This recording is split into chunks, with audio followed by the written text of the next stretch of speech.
এ নবীর আশিকের দল, আমার নবী বলে কান্নার এত দাম, কেউ যদি আল্লাহর ভয়ে একটা ফোঁটা চোখের পানি ফেলে ওই বান্দার জন্য জাহান্নাম হারাম হয়ে যায়। জোরে কোন সুবহানাল্লাহ।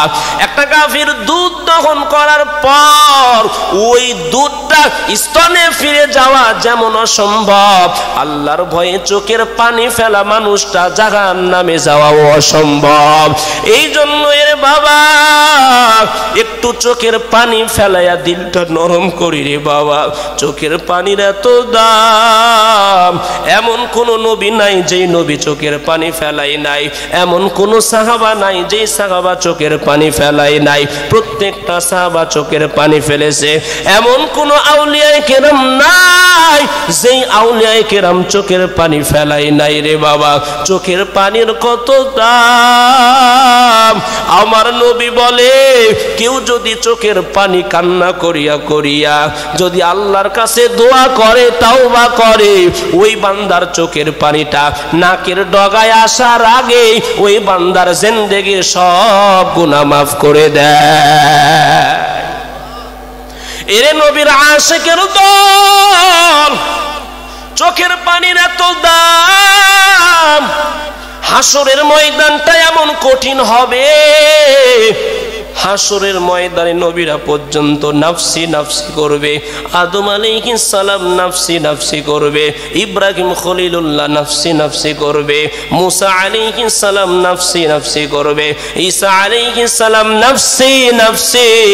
আমার আপনার নবী মুহাম্মদুর রাসূলুল্লাহ সিজদায় পড়ে উম্মতের জন্য কান্না করবে রে বাবা। এদিকে জাহান্নাম আওয়াজ দেবে, ও দয়ার মালিক, গুনাহগার গুলোরে আমার মধ্যে নিক্ষেপ করো, ক্ষুধার যন্ত্রণা সহ্য হয় না। আল্লাহ জাহান্নামটাকে দূরে নেওয়ার জন্য ৭০,০০০ শিকল লাগাবে। কত শিকল জোরে কোন?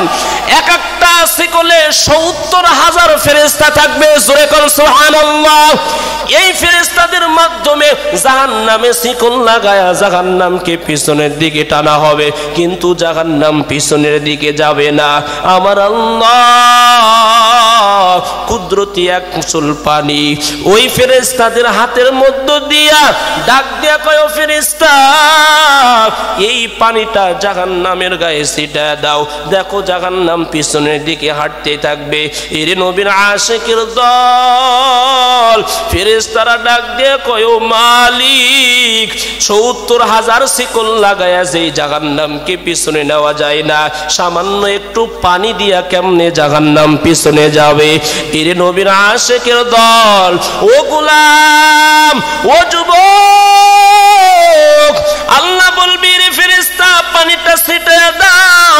পানি ছিটায়া দেওয়ার সাথে সাথে জাহান্নাম পিছনের দিকে ছুটে যাবে।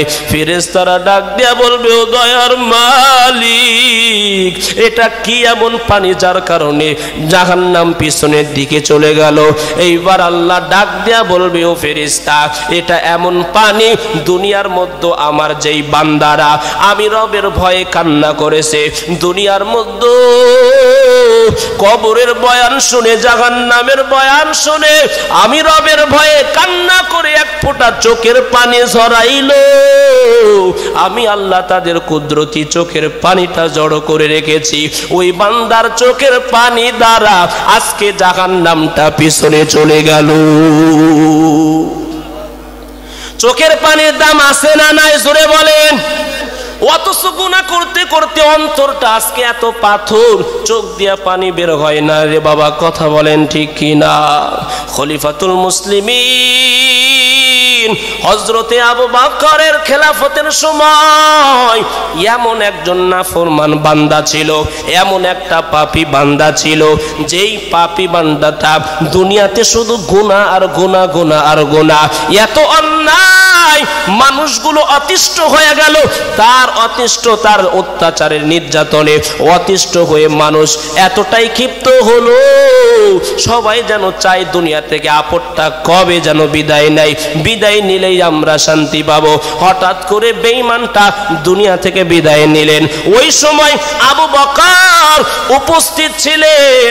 আবু বকরের উপস্থিতিতে বেঈমানটার কাফন দাফন শেষ করে যখন মাটি দেওয়ার জন্য যাবে, এমন সময় নাফরমানের মা ডাক দেয়া কয়, হোক ও খলিফাতুল মুসলিমিন, একটু দাঁড়ান, সন্তানের চেহারাটা শেষবারের মতো আমারে দেখায় দেন। কার চেহারা?